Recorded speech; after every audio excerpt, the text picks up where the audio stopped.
বন্ধুরা, আমরা বলেছিলাম যে আমাদের অ্যাটমিক ফিজিক্সের মধ্যে টোটাল 2টা অধ্যায় আমাদের পড়তে হবে। যেই 2টা অধ্যায়ের একটা ছিল ইলেকট্রন এবং ফোটন এবং আরেকটা অধ্যায় ছিল অ্যাটম।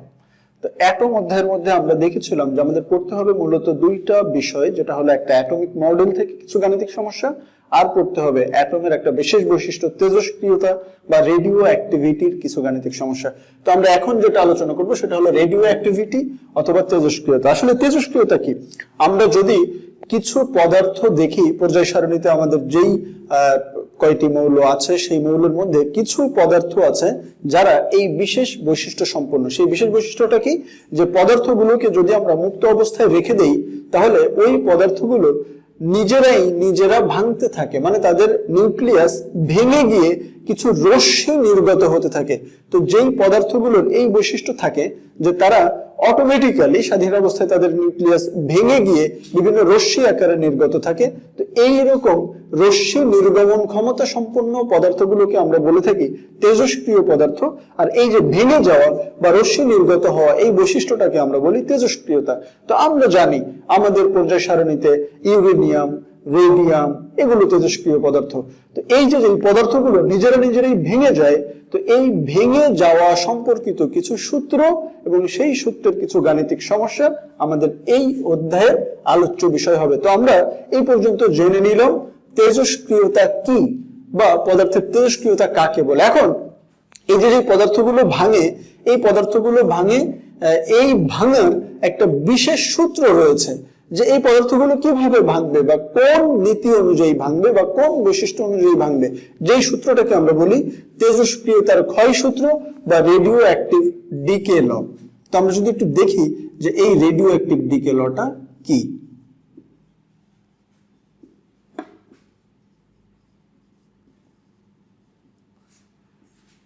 তো এই রেডিও অ্যাক্টিভ ডিকে লর যেটা স্টেটমেন্ট, সেটা যদি আমরা একটা বলি যে কোনো তেজস্ক্রিয় পদার্থের যে কোনো সময়ে ভাঙনের হার ওই সময়ে তার অক্ষত পরিমাণের সমানুপাতিক। সহজ কথা, তার মানে একটা তেজস্ক্রিয় পদার্থে এখন একটা তেজস্ক্রিয় পদার্থ এই পরিমাণ আছে, তাহলে এই পরিমাণ আছে, এই জায়গাতে তার পরিমাণ যদি n হয় তাহলে এই জায়গাতে তার ভাঙনের হার হবে এই অক্ষত পরিমাণের সমানুপাতিক। আবার এই যে একটু পরেই কি সে ভেঙে কমে গেছে মানে কি এই জায়গাতে তার ভাঙনের হার হবে এখন এই অক্ষত পরিমাণের সমানুপাতিক। তার মানে এই যে ভেঙে যত কমতে থাকবে তার ভাঙনের হারও তত কমতে থাকবে। তার মানে আমরা খুব সহজে এখন তাহলে বলতে পারি এই যে যদি একটা ম্যাথমেটিক্যাল এক্সপ্রেশন এখান থেকে আমরা ডিরাইভ করতে চাই তাহলে সেই এক্সপ্রেশনটা কেমন হবে যে এই জায়গাতে ভাঙনের হার, আমি যেহেতু একটা বিষয় লক্ষ্য নয় যে এখানে কিন্তু ভাঙনের হারটা কনস্ট্যান্ট না, কারণ অক্ষত পরিমাণ কনস্ট্যান্ট না, কারণ ভাঙতেছেই মানে অক্ষত পরিমাণ কমে যাচ্ছে, মানে ভাঙনের হারটাও কমে যাচ্ছে। তার মানে এটা গ্র্যাজুয়ালি কমতেই থাকবে সব সময়, এই অক্ষত পরিমাণও কমতে থাকবে, ভাঙনের হারটাও কমতে থাকবে। তো আমরা যদি যে কোনো একটা ক্ষুদ্র সময় ধরে নিই যে এই ক্ষুদ্র সময়ে এই জায়গাতে dn পরিমাণ পদার্থ ক্ষয় হয়েছে বা ভাঙছে, আর এই ক্ষুদ্র সময়টা dt, তাহলে এই ক্ষুদ্র সময়ে ভাঙনের হার কার সমানুপাতিক হবে? ওই সময়ে অক্ষত পরিমাণ। ওই সময়ে অক্ষত পরিমাণ কি?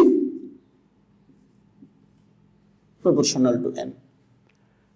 তার মানে এই সেম কথা যদি আমি এখানে বলি তাহলে এখানেও dn বাই dt এই সময়ে এই অক্ষত পরিমাণ n এর সমানুপাতিক। তার মানে n যদি আমরা একটা চলক বলি বা n একটা ভ্যারিয়েবল বলি, এটা হলো যে কোনো সময়ের অক্ষত পরিমাণ, তাহলে ওই সময়ে ভাঙনের হার হবে ওই সময়ে অক্ষত পরিমাণের সমানুপাতিক।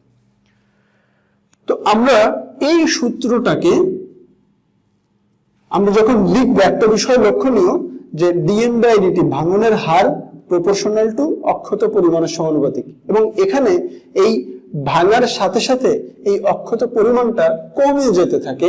এই অক্ষত পরিমাণটা কমে যেতে থাকলে এই ভাঙনের হারটাও সময়ের সাথে কমে যেতে, তাহলে সময় যেতে থাকে, এই সময় যেতে থাকে, এটাও কমতে থাকে, এটাও কমতে থাকে। তো যদি সময়ের সাথে এই দুটো বাড়তে থাকতো তাহলে এখানে যে স্লপটা হতো সেই স্লপটা হতো ঊর্ধ্বগামী, আর ঊর্ধ্বগামী স্লপ গুলো পজিটিভ হয়ে থাকে। যেহেতু এখানে কমতেছে, এই ভাঙলেই অক্ষত পরিমাণ কমে যাবে, আর অক্ষত পরিমাণ কমে যাবে মানে ভাঙনের হার কমে যাবে।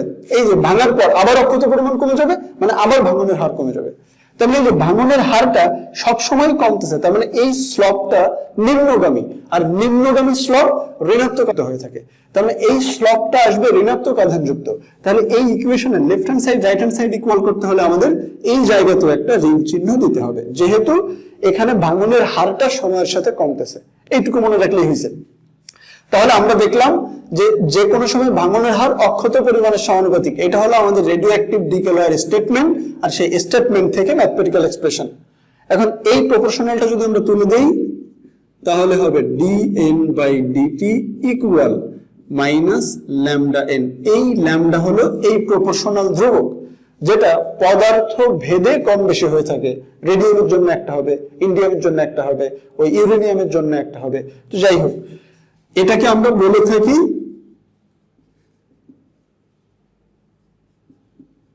রেডিওঅ্যাক্টিভ ডিকে কনস্ট্যান্ট, মনে রাখতে হবে। আর এই যে এটা হলো আমাদের সেই রেডিওঅ্যাক্টিভ ডিকে ল। তো বন্ধুরা, একটা বিষয়, এই সূত্র এটা কিন্তু একটা চলমান সূত্র, কারণ এটা হলো একটা স্পেসিফিক টাইমের। এই যে এই সময়ে এই ভাঙনটাকে এই সূত্র দিয়ে স্যাটিসফাই করবে, এই সময়ে এই ভাঙনটাকে এই সূত্র দিয়ে স্যাটিসফাই করবে। তার মানে যে কোনো সময়ে ভাঙনের হার ওই সময়ে অক্ষত পরিমাণের সমানুপাতিক। তার মানে এটা একটা নির্দিষ্ট সময়ের ভাঙনের হারকে রিপ্রেজেন্ট করতেছে এই সূত্র দিয়ে।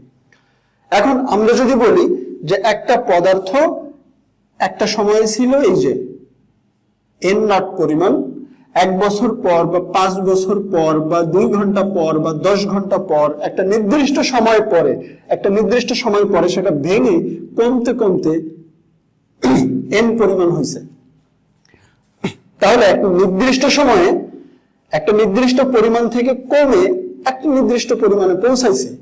তাহলে এই জায়গাতে আমরা এই ঘটনাটাকে কি এই সূত্র দিয়ে স্যাটিসফাই করতে পারবো? নিঃসন্দেহে না।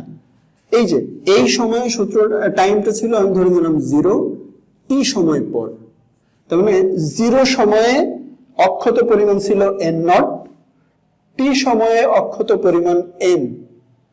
এই নির্দিষ্ট সময়ের মধ্যে এই টোটাল ঘটনাটা যদি আমরা একটা সূত্র দিয়ে এক্সপ্রেস করতে চাই, তাহলে সেই সূত্র অবশ্যই এটা না, এটা হলো কোন সূত্র? যে কোনো নির্দিষ্ট সময়। তার মানে এই সূত্রটা এই সময়ে স্যাটিসফাই করে, এই সূত্রটা এই সময়ে স্যাটিসফাই করে। এখন এই সম্পূর্ণ সময়ের মধ্যে যদি আমরা এই ঘটনাটাকে অ্যানালাইসিস করার জন্য একটা সূত্র বসাতে চাই, তাহলে দেখবো সেই সূত্রটা কেমন হয়। তো বন্ধুরা, আমরা দেখবো যে এইরকম একটা লিমিটেড টাইমের মধ্যে এই টোটাল ভাঙনের ঘটনাটাকে আমরা কোনো নির্দিষ্ট সূত্র দিয়ে এক্সপ্রেস করতে পারি কিনা। তো তার জন্য আমাদের এই যে কোনো সময়ে ভাঙন সম্পর্কিত একটা সূত্র অলরেডি আমরা জানি। একটা বিষয় আমি বারবার বলতেছি, এটা লক্ষ্য রাখতে হবে, এটা হলো যে কোনো সময়ের ভাঙন, আর এটা হলো একটা নির্দিষ্ট সময়ের ভাঙন, যেটা হলো 0 থেকে t সময়। এটা হতে পারে 1 মাস, হতে পারে 1 বছর, হতে পারে 5 বছর, হতে পারে 1 কোটি বছর, কিন্তু এটা এরকম কোনো নির্দিষ্ট সময় না, এটা হলো যে কোনো সময়ের ভাঙন। তাহলে এই ঘটনাটাকে আমরা অ্যানালাইসিস করব, এইটা হলো আমাদের সূত্র হাতে আছে। তাহলে আমরা জানি dn/dt equal minus lambda n। এখন এই dnটা কি? ওই ক্ষুদ্র সময়ের ভাঙন ছিল, যে কোনো সময়ের ভাঙন আমরা ক্যালকুলেশন করতে গিয়ে ওই যে কোনো সময়ের একটা ক্ষুদ্র পোর্শনের ভাঙন নিয়েছিলাম, আর এই হলো সেই ক্ষুদ্র সময় ছিল। তো বন্ধুরা, আমরা যদি খুব সহজে এই ক্ষুদ্র ভাঙনটাকে আমরা এখন এক্সপান্ড করি এই n0 থেকে n পর্যন্ত, আর এই ক্ষুদ্র সময়টাকে যদি এক্সপান্ড করি 0 থেকে t পর্যন্ত। আমি আবার বলি, এই ক্ষুদ্র ভাঙনটা এখানে কত?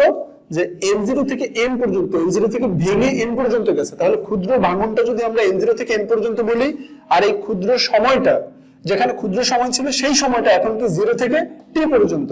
তাহলে এই ক্ষুদ্র টাইমের ভ্যারিয়েবল দুটো যদি আমরা এক্সপান্ড করে এই সম্পূর্ণ সময়ের মধ্যে নিয়ে যেতে পারি কোনোভাবে, তাহলেই এই টোটাল ঘটনাটাকে আমরা এখানে এক্সপ্রেস করতে পারবো।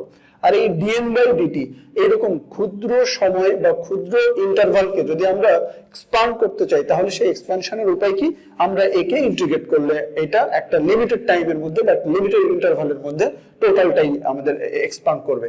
তো আমরা এই জায়গাতে যদি সেই কাজটা করতে চাই, তাহলে এটাকে আমরা লিখতে পারি, যেহেতু এটা ডিএন আর তার রিলেটেড ভ্যারিয়েবলটা এন, এটাকে আমরা এক জায়গাতে নিয়ে আসি, dn by n equal minus lambda dt। এবার এটাকে আমরা ইন্টিগ্রেট করব, integration of dn by n। তাহলে এই dn এর লিমিটটা কি, এই যে আমরা যদি এইটাকে লোয়ার লিমিট ধরি, এইটাকে আপার লিমিট ধরি, তাহলে বোথ সাইডে একই ভাবে ধরবো। আবার এইটাকে যদি লোয়ার লিমিট ধরি, এটাকে আপার লিমিট ধরি, একই কথা, বোথ সাইডে একই সিকোয়েন্সিয়ালি ধরলে হবে। তাহলে এটা যদি আমি লোয়ার লিমিট ধরি, তাহলে এখানে যাবে n0 থেকে n, n0 থেকে n equal minus lambda constant integration of dt। তাহলে এটা যাবে কোথা থেকে, 0 থেকে t। এই লিমিট বসানোর সময় আমরা একটু খেয়াল রাখবো, তাহলে সমস্যা হবে না। তাহলে যদি আমরা এখানে বলি যে এই dn বাই n বা এই যে 1 divided by n into dn, এটাকে আমরা ln n বলতে পারি যদি আমরা ইন্টিগ্রেশন করি, ln n লিমিট n0 থেকে n ইকুয়াল, শুধু dt কে ইন্টিগ্রেট করলে t minus lambda t limit 0 থেকে t। এটাকে যদি আমরা এখন লিখি, জাস্ট ক্যালকুলেশন করি, সেই ইন্টিগ্রেশনটা আমরা জাস্ট ইন্টিগ্রেশন করে বসাবো। এই ln n কে যদি বসাই, তাহলে ব্যাপারটা এরকম হবে, এই আপার limit minus lower limit, ln n minus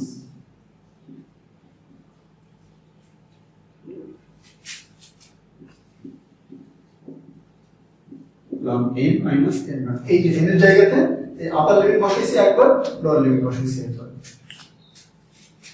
equal minus lambda, এই আপার লিমিট একবার, লোয়ার লিমিট একবার।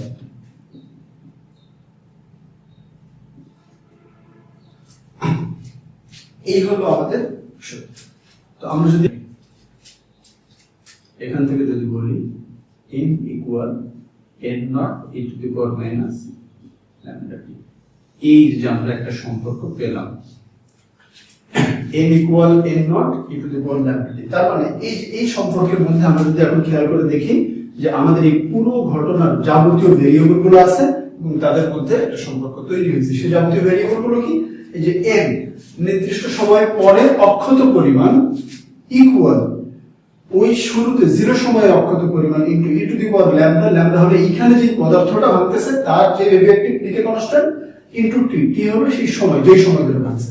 তাহলে যে প্রত্যেকটা ভেরিয়েবলের মধ্যে এখন আমরা একটা সম্পর্ক পাইছি। তার মানে এই রকম ঘটনা বা এই রকম ঘটনা, যে কোনো ঘটনা আমরা এই সূত্র এবং এই সূত্র, এই দুটো সূত্র দিয়ে আমরা এখন যে কোনো রেডিওঅ্যাক্টিভ ম্যাটেরিয়ালের ভাঙন আমরা সমাধান করতে পারবো।